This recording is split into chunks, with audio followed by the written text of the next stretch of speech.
At my daughter's engagement dinner, she said, "Mom, the guests are important. Could you help in the kitchen?" Before leaving, I left an envelope on the table. Subscribe to the channel for more stories like this, and comment the city you're watching from. At my daughter's engagement dinner, she said, "Mom, the guests are important. Could you help in the kitchen?" Before leaving, I left an envelope on the table. I had paid for the entire ceremony. I never thought I'd be standing in someone else's kitchen on the night my only daughter got engaged. The clinking of crystal glasses and bursts of laughter filtered in from the dining room while I scrubbed pots and arranged hors d'oeuvres on silver platters. "Mom, could you make sure there's enough ice in the champagne buckets?" Amanda called from the doorway, not quite meeting my eyes. She looked beautiful in her navy blue dress. Her blonde hair swept up elegantly, diamond earrings sparkling under the light earrings I'd given her for her 25th birthday, purchased with 3 months of overtime shifts. "Of course, honey," I replied, wiping my hands on a kitchen towel. "I'll take care of it." I watched as she flashed a smile at a passing server before turning back to me, her voice dropping to a whisper. "And maybe stay in here for a bit? Gregory's parents are telling stories about their trips to Europe, and I don't want to interrupt the flow. The flow. As if my presence would somehow disrupt the carefully orchestrated evening. "I understand," I said quietly, though my heart was cracking. I understood perfectly. My daughter was ashamed of me. $45,000. That's how much I'd paid for this engagement party and the upcoming wedding. $45,000 saved over 15 years of double shifts at the hospital, of clipping coupons and foregoing vacations, of living in the same small 2-bedroom house while Amanda went to college, then law school. I'd been a nurse for 30 years, had raised Amanda alone after her father walked out when she was 7. I'd packed her lunches, attended every recital, helped with homework, held her through heartbreaks. I'd worked overtime, holidays, and weekends to ensure she had the opportunities one never had. And now, at 62, I was relegated to the kitchen at her engagement party. From my station by the sink, I could see glimpses of the dining room. Gregory's mother, Patricia, sat at the place that should have been mine, next to Amanda. She wore a designer dress and a strand of pearls, her manicured hand resting on my daughter's arm as they laughed together. Patricia hadn't contributed a dime to this evening, but she looked the part, wealthy, sophisticated, the kind of mother-in-law Amanda apparently preferred. "Linda, where should I put these empty bottles?" asked Maria, one of the servers I'd hired. "Just leave them by the recycling bin. I'll take care of them later." Maria gave me a curious look. "Are you not joining the dinner? They're about to make the toasts." I forced a smile.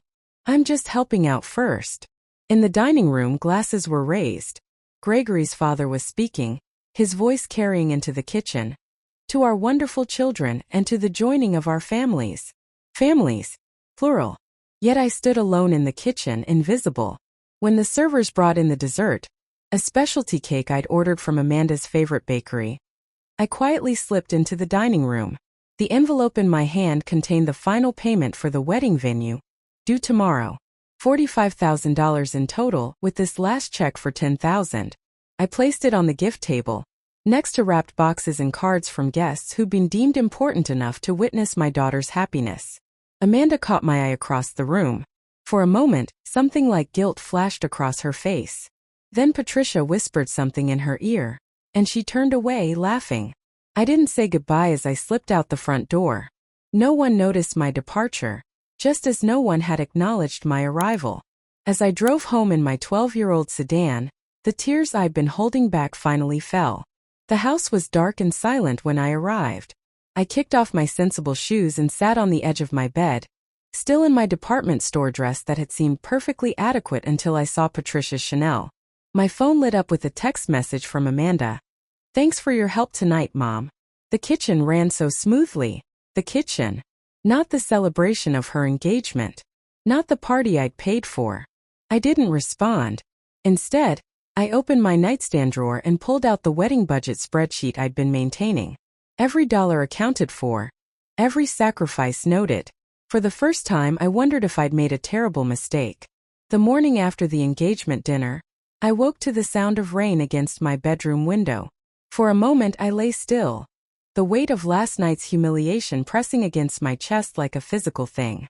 I reached for my phone out of habit, half expecting an apology from Amanda. Instead, I found a notification from her social media account. She'd posted photos from the engagement dinner, elegantly dressed guests raising champagne flutes, Gregory's arm wrapped protectively around her shoulders, Patricia and her husband beaming proudly at the young couple. I scrolled through all 27 photos. I wasn't in a single one, not even in the background, I murmured to myself, setting the phone down. The rain intensified, matching my mood as memories flooded back. Not just of last night, but of the years of sacrifice that had led to this moment. When David left us, Amanda was only 7. I remember standing in our driveway, watching his car disappear around the corner, Amanda's small hand clutched in mine. "It's just us now, baby," I told her, forcing my voice to remain steady. "But we'll be okay." And we were. I picked up extra shifts at the hospital, moved us to a smaller house in a neighborhood with better schools, and learned to be both mother and father. I sat through dance recitals and parent-teacher conferences alone. When Amanda got strep throat, I took unpaid leave to care for her. When she needed braces, I worked holidays for the overtime pay. The refrigerator in my kitchen still bore the marks of her growth pencil lines climbing the side. Dates carefully noted. 10 years old and already tall for her age. 14 and surpassing me in height. 18 and ready for college, her future bright with promise. College had been the first sign of change. Amanda had been accepted to Northeastern, her dream school. The scholarship covered most of the tuition but not room and board. I'd taken out a small loan and picked up weekend shifts to make up the difference. When she came home that first Christmas, something had shifted. She had new friends, now children of doctors, lawyers, and business executives. She spoke differently, dressed differently. She talked about summer homes and ski trips as if they were common experiences. "Mom, do we have any family silver?" she'd asked once, setting the table for dinner. "Family silver?" I'd laughed. "Honey, we have the stainless steel set I bought at Target when we moved here." She hadn't found it funny. Law school had only widened the gap. By then, I'd paid off the college loan and was saving for her wedding someday. Every mother dreams of her daughter's wedding. My own mother had told me once. I wanted to give Amanda the celebration I never had. My own wedding had been a courthouse affair. Practical rather than romantic. That's when she met Gregory. He came from old money, the kind that didn't need to be flashy because its roots ran so deep. His parents lived in a historic home in Beacon Hill. His mother headed charity committees. His father was a partner in a prestigious law firm. The first time Amanda brought him home, I saw my small house through his eyes, the dated kitchen, the worn furniture, the humble neighborhood. I'd made my famous pot roast and used the good dishes, the ones that only came out for holidays. "This is quaint," he'd said, looking around. "Very cozy." Later, Amanda had pulled me aside. "Maybe don't mention your work next time? You know, bedpans and all that. It makes people uncomfortable." People. Not Gregory. People. After they got engaged, Amanda suggested I sell the house. "You don't need all this space, Mom. And the money could help with the wedding." I didn't sell. This house held our history, the Christmas mornings, the homework sessions at the kitchen table, the tiny garden where we'd grown tomatoes and zucchini. But I did cash in my modest retirement fund to pay for the wedding she wanted. The wedding she wanted, but apparently without the mother who made it possible. My phone rang, startling me from my memories. It was my sister, Karen. "I saw the photos," she said without preamble. "You weren't in any of them."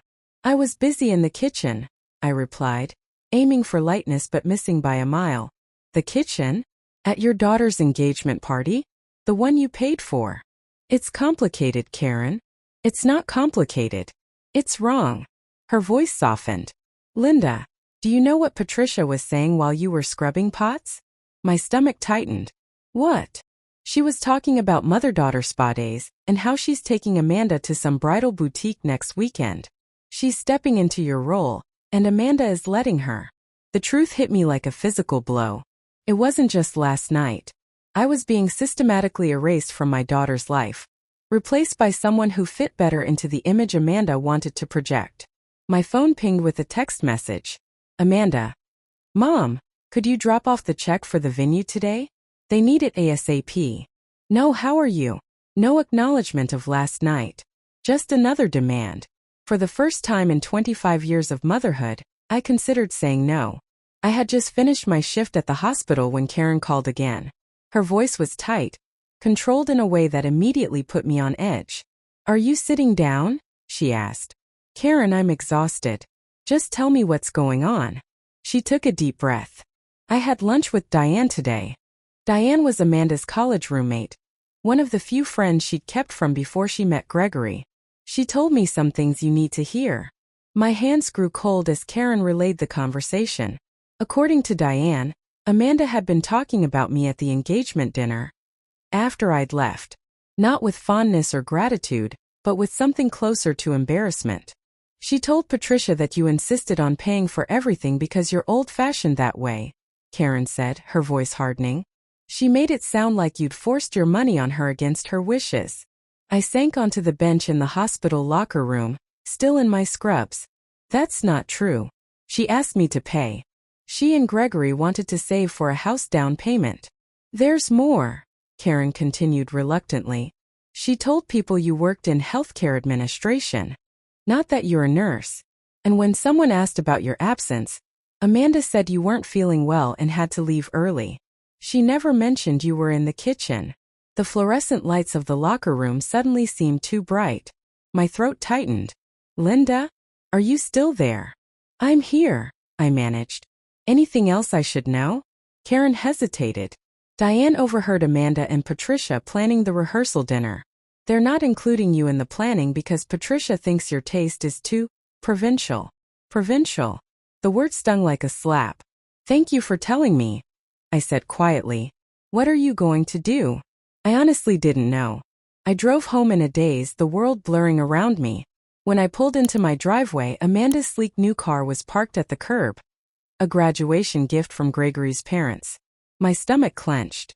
I wasn't ready for this conversation, not when the wounds were so fresh. She was sitting on my porch swing, scrolling through her phone. When she saw me, she stood, smoothing down her expensive slacks. "Mom, I've been waiting for almost an hour. Where have you been?" "Working," I said simply, unlocking the door. "Some of us still do that." If she caught the edge in my voice, she didn't show it. She followed me inside, talking as I set down my bags. "I need the venue checked today, and I wanted to talk to you about the wedding. Patricia found the most amazing florist, but they need a deposit by Friday." I turned to face her. My daughter, my beautiful, accomplished, increasingly unrecognizable daughter. "Is that all you came to discuss? Money?" She blinked, surprised by my tone. "Well, yes. That, and to tell you Patricia's taking me to Bergman's bridal on Saturday. It's very exclusive. They only take appointments." "How nice of Patricia," I said carefully. "Though I would have liked to go bridal shopping with my only daughter." Amanda sighed, as if I were being unreasonable. "Mom, you wouldn't feel comfortable there. It's very high-end. Besides, Patricia knows the owner." "Of course she does." I moved to the kitchen, needing distance. "Amanda, we need to talk about the engagement dinner." She followed, leaning against the counter. "It was perfect, wasn't it? Gregory's father is already talking about hosting the rehearsal dinner at the Harvard Club." "Perfect," I echoed. "Except for the part where I spent the evening washing dishes while you celebrated with important guests." Her expression shifted, defensive now. "You said you didn't mind helping. What choice did I have? You made it clear I wasn't welcome at the table." "That's not fair." "Isn't it? You're ashamed of me, Amanda.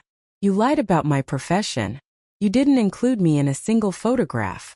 You're letting Patricia take over the mother of the bride role because she fits better with the image you're trying to project." Her face flushed. "You don't understand. Gregory's family is different. They have expectations. And I don't meet them," I finished for her. "I'm just the provincial nurse who paid for the party." Amanda's eyes widened. "Who told you that? Was it Diane? She had no right." "So it's true," I said quietly. The confirmation hurt worse than the suspicion had. She had the grace to look uncomfortable. "Mom, I'm building a life. Career. I need to fit into Gregory's world. And I don't fit." "I didn't say that. You didn't have to." We stood in silence, the kitchen suddenly too small to contain the rift between us. Through the window, I could see the oak tree in the backyard where I'd hung a tire swing when Amanda was 9. Where had that little girl gone? I'm reinventing myself, Amanda finally said, her voice softer but no less determined. I love Gregory. I want to be part of his world. Can't you understand that? I understood perfectly. I just hadn't realized that her reinvention required erasing me. The check is in my desk drawer, I said tiredly. Top right. You can let yourself out. Mom. I have nothing else to say right now, Amanda. After she left, I sat alone in my kitchen, the truth settling around me like dust. My daughter was ashamed of me, of my work, of my home, of who I was. And I had paid $45,000 for the privilege of that rejection. The week after my confrontation with Amanda passed in a blur of work shifts and sleepless nights. I moved through my days mechanically, going through the motions while my mind circled endlessly around my daughter's betrayal. On Friday evening, I found myself sitting in my backyard, staring at the fading light. The phone rang inside, but I didn't move to answer it. When my landline rang 10 minutes later, I knew it was Karen, calling back because I hadn't answered my cell. You need to get out of that house, she said when I finally picked up. Come have dinner with me and Bill. I'm not good company right now. I don't care. You can't just sit there marinating in hurt. It's been a week, Linda. I almost refused again, but the genuine concern in her voice broke through my isolation. Fine. Give me 30 minutes. Karen lived just 15 minutes away, but I took the long route, windows down, letting the evening air clear my head. When I arrived, she took one look at me and pulled me into a fierce hug. You look terrible, she said bluntly. Thanks. I mean it. You've lost weight. Are you sleeping? I shrugged, following her into the kitchen where Bill was uncorking a bottle of wine. He gave me a sympathetic smile but mercifully asked no questions. We ate on their patio, simple food, good wine, and conversation that carefully avoided any mention of Amanda. It wasn't until we were halfway through dessert that Karen set down her fork and fixed me with a determined look. All right, enough avoidance. What are you going to do? About the wedding. About Amanda. About the fact that you've spent your life savings on a celebration where you're being treated like hired help. I stared into my wine glass. What can I do? She's my daughter. That doesn't give her the right to treat you this way, Bill interjected quietly. It was the first time he'd spoken about the situation, and his measured tone made his words hit harder. Have you cashed that last check yet? Karen asked. The one for the venue? I shook my head. Amanda picked it up last week. But it hasn't cleared your account? Not yet. Why? Karen and Bill exchanged a glance. Because you could still stop payment, she said carefully. The thought had occurred to me in my darkest moments, but hearing it spoken aloud made it real. I can't do that to her. Why not? She's done worse to you. She's still my daughter. And you're still her mother, but that didn't stop her from shoving you in the kitchen and letting another woman take your place. The words stung because they were true.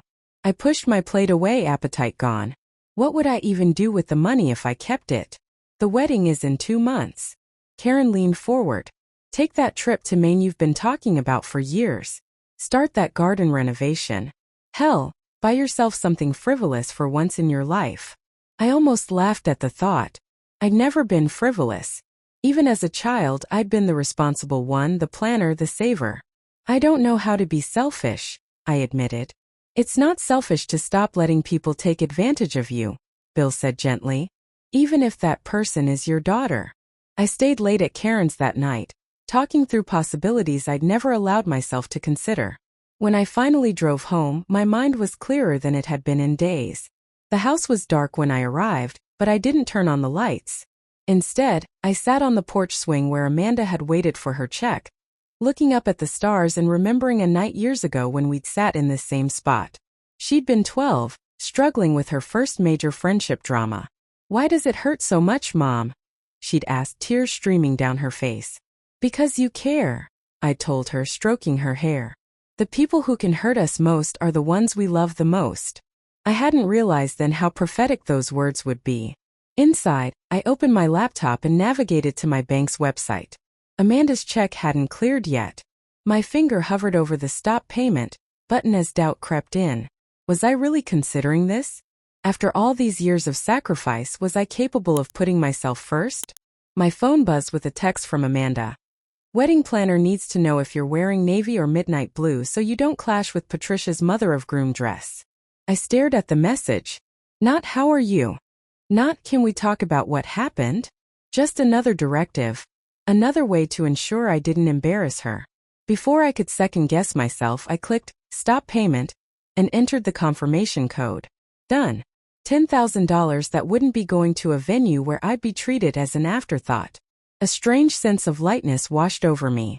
I'd spent my entire adult life being responsible. Raising a child alone, working exhausting shifts, sacrificing my own dreams and comfort for Amanda's future. And where had it gotten me? Relegated to the kitchen at my own daughter's engagement party. With newfound resolve, I opened a new browser tab and typed, Maine Coastal Rentals. A small cottage overlooking the ocean. 2 weeks of solitude, sea air and distance from the wedding chaos. The listing showed a wraparound porch with Adirondack chairs facing the water. A small bedroom with windows that would let in the sound of waves at night. The cost for 2 weeks was substantial but not extravagant. I hesitated only briefly before entering my credit card information. Confirmation email received. I closed my laptop and took a deep breath. For the first time in weeks, the tightness in my chest had eased. I wasn't running away. I was finally allowing myself the space and respect I deserved. Amanda would be furious when she discovered what I'd done. Gregory's family would be scandalized. The perfect wedding would face its first major obstacle. But as I sat in my quiet home, I realized something important. Their reaction was no longer my primary concern. For once, I was choosing myself. My phone rang again, Amanda. I let it go to voicemail, then turned off the ringer. Tomorrow would bring confrontation and difficult conversations. But tonight, I would sleep peacefully, secure in the knowledge that I had finally set a boundary that could not be ignored. The call came at 7:30 the next morning, jolting me from the first peaceful sleep I'd had in weeks. Mom! Amanda's voice was shrill, panicked. The venue just called.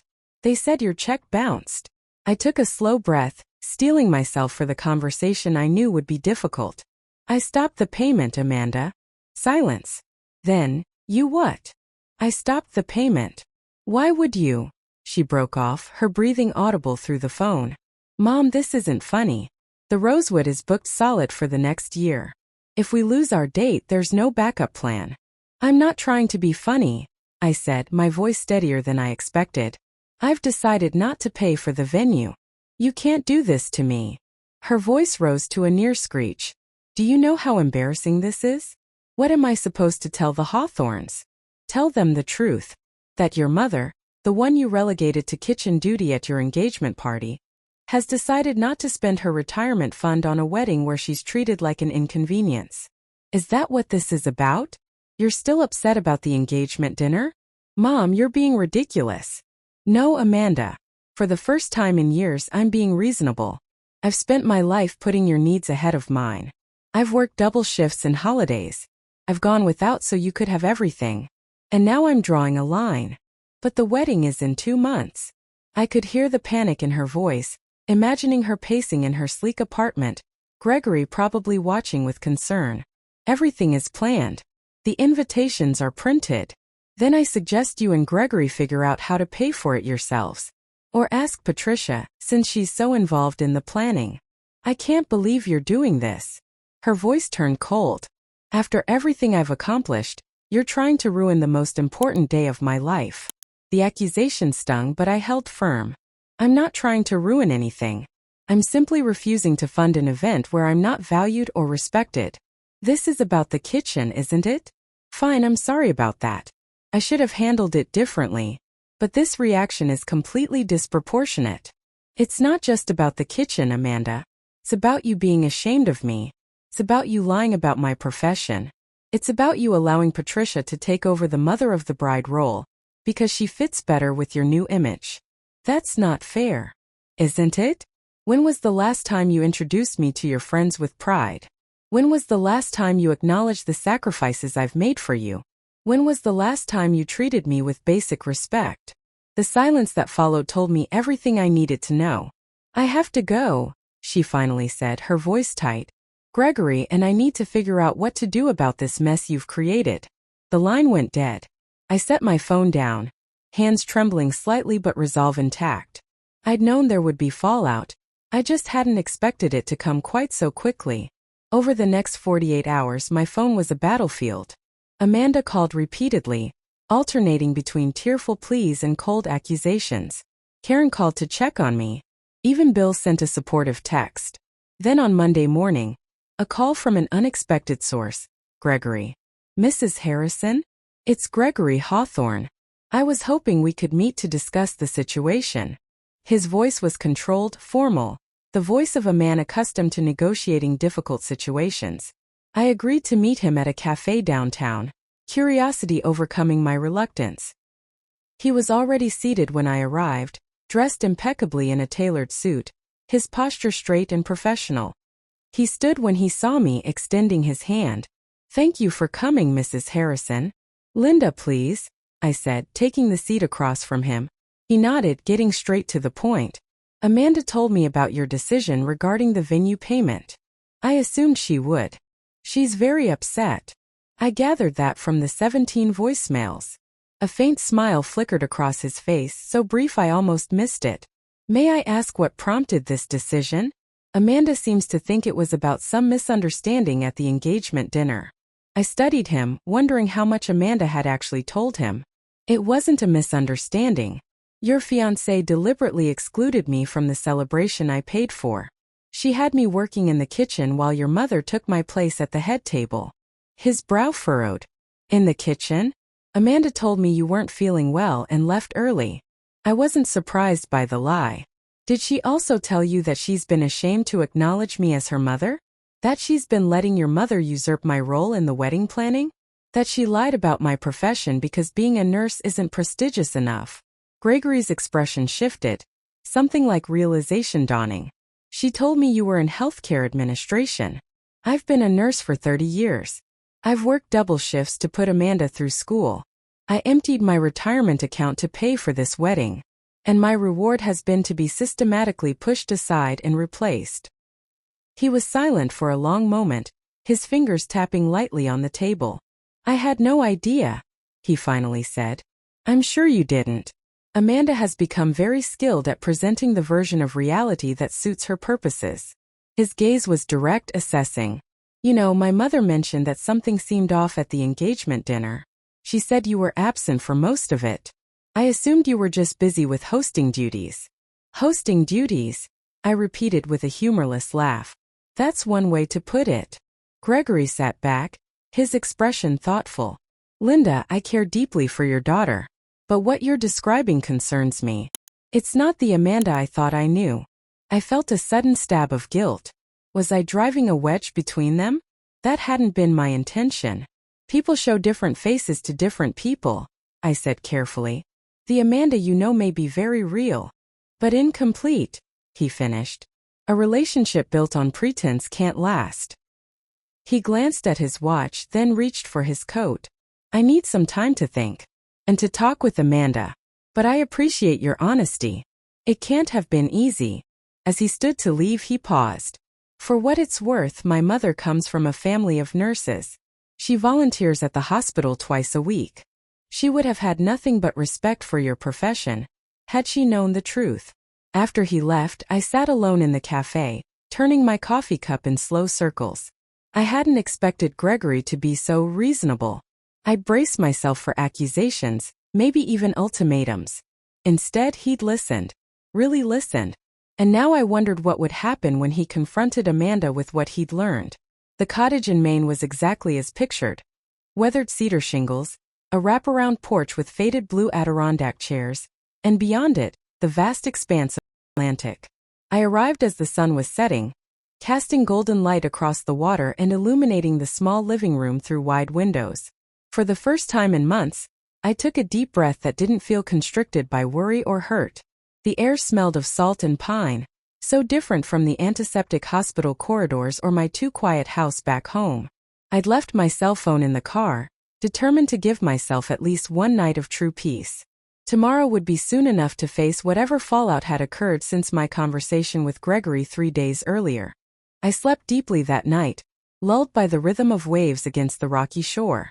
When I woke, the early morning light was filtering through gauzy curtains, and for a moment I felt disoriented, free from the weight I'd been carrying for so long. After breakfast on the porch, I finally retrieved my phone. 27 missed calls, 15 voicemails, 32 text messages. I scrolled through them, bracing myself for Amanda's anger. But the most recent messages weren't from Amanda. They were from Gregory. "Linda, I need to speak with you. It's important. Please call when you can." Then, sent just hours ago. "I understand you may need space, but when you're ready to talk, I'd appreciate the chance to meet. I'm at the Bayview Inn in Port Elizabeth through Wednesday."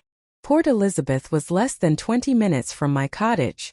The coincidence seemed impossible, until I remembered that Gregory's family had a summer home somewhere along the Maine coast.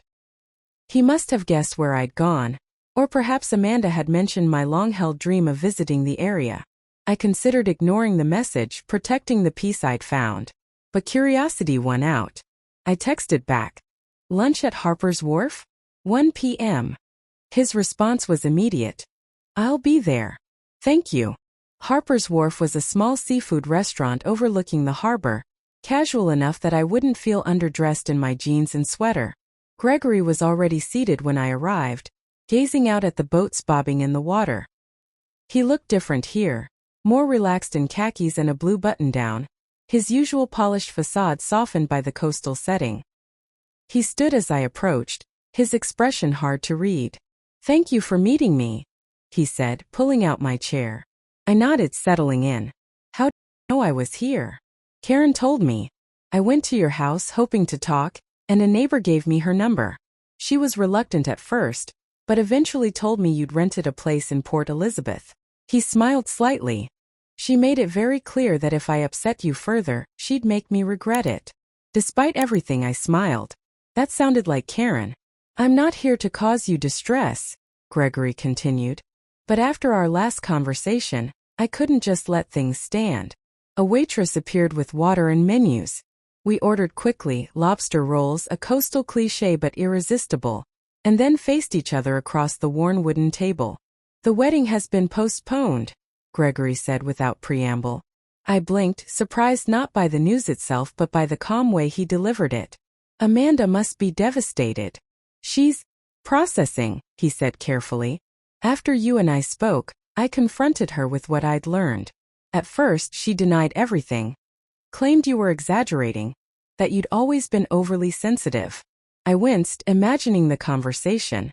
But then I asked her directly, "Did you have your mother working in the kitchen during our engagement party?" She couldn't deny it. And once that truth came out, the rest followed. He took a sip of water, his gaze direct. I was angry, not just at the lie, but at what it revealed about who Amanda has become. Or perhaps who she's always been, beneath the surface. "She's not a bad person," I said softly, feeling a surge of maternal protectiveness despite everything. "She's just lost her way somehow." Gregory nodded. "That's actually why I wanted to see you. To understand how this happened. The Amanda I fell in love with was ambitious but kind. Determined but not cruel. I need to know if that person still exists." The waitress returned with our food, giving me a moment to collect my thoughts. When she left, I spoke carefully. "Amanda has always wanted to belong. When she was little, it was simple. She belonged with me in our small family of 2. But as she grew up, especially in college, she began to see a different world. A world of privilege and connections, where the right background opened doors." I picked at my lobster roll, memories flooding back. I think somewhere along the way she decided that her life with me was holding her back. So she started reinventing herself, creating a persona that would fit into that world. And eventually, the lie became more comfortable than the truth. Gregory was silent for a long moment. "She told me last night that she's been seeing a therapist. That this situation has made her realize she needs to address some deep-seated issues about identity and acceptance." I felt a spark of hope. That's good." She also said something else. He hesitated. "She said that she's always been afraid of becoming me, of being the woman who worked endless shifts and never had time for herself. She saw how hard your life was and decided she wanted something different, something easier." But in running from that fear, she lost sight of the strength and dignity that made you who you are. Tears pricked at my eyes, unexpected and unwelcome. I blinked them away. Linda, Gregory said gently, I didn't postpone the wedding to punish Amanda. I did it because I want to marry the real person, not the facade. And I think she's finally ready to figure out who that is. We finished our meal in surprisingly comfortable conversation, talking about Gregory's work, my nursing career, the small town around us. As we were waiting for the check, he reached into his pocket and pulled out an envelope. Amanda asked me to give you this. She wrote it herself. No help from me. I took it hesitantly, not sure I was ready to hear what my daughter had to say. You don't have to read it now, Gregory said, sensing my reluctance. But I hope you will when you're ready. Back at the cottage, I sat on the porch facing the ocean, the envelope in my lap. The sun was beginning its descent, painting the water in shades of gold and pink. Finally, I opened it. Mom, Amanda had written in her familiar, precise handwriting. I don't deserve your forgiveness, but I'm asking for your patience. I've been so focused on becoming someone else that I lost sight of the person who has always loved me exactly as I am. I'm sorry for the engagement dinner, for the lies, for the years of small rejections that must have cut deeper than I allowed myself to realize.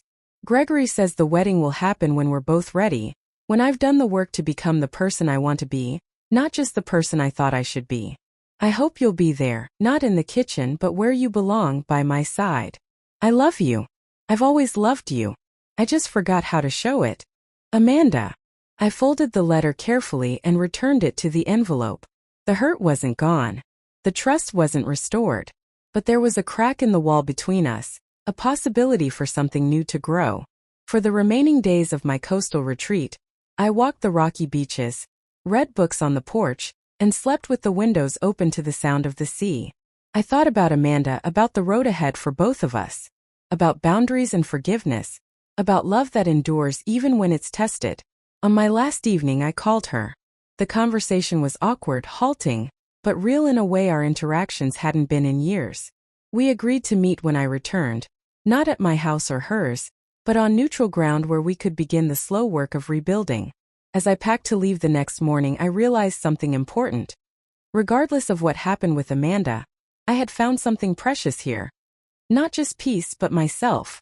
The woman who had been subsumed by motherhood and sacrifice was emerging again, with her own desires and boundaries. I had come to Maine running from pain, but I was leaving with something far more valuable: the freedom to live on my own terms, whether that included a wedding or not. The road ahead wouldn't be easy. Trust, once broken, takes time to repair. But for the first time in years, I felt hopeful. Not just for Amanda's future, but for my own. The kitchen door was firmly closed. I was ready to take my place at the table,